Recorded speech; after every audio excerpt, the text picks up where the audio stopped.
saglit lang. Hindi na nakasama sa interview. Okay lang. Sakit pa, sir? Kasi naman. Saglit lang. Saglit lang, sorry.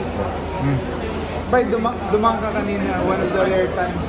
Ano ba yun? It's a show of frustration na hindi kayo makashoot.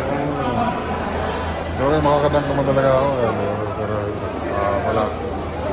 Kapaon lang. Kapaon. Na-libre ka? Na-libre ako. Hindi ka nainis sa medyo hindi kayo makashoot? Hindi naman. I mean, siyempre nakaka-frustrate. Hindi kami makashoot. Dami naman mintis. Oo nga, dami naman mintis. Yung itong game na to ba, tingin mo statement ng Ginebra sa inyo? Okay. Ganda yung ano nila. Ganda nung depensa nila. Mas hirap din kasi maganda sa Ginebra kasi sobrang galing nila din.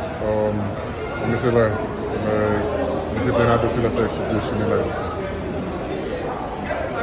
Ano masabi mo sa import niyo, sa laro niyo? Okay naman. Mahaba pa naman yung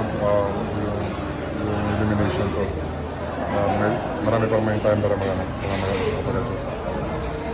Yung mga ganitong game na dikitan kasi nga yung ilang magandang siya ng dulo. Parang gano'n ito nakakatulong dun sa, kumbaga parang kasi nagre-recalibrate kayo under kay Coach Leo. Okay. Or lang, makaka-adjust din kami. Ano maluot ka, makaka-adjust din kami. So, kailangan lang namin mag-regroup. Kailangan lang namin mag-regroup. So,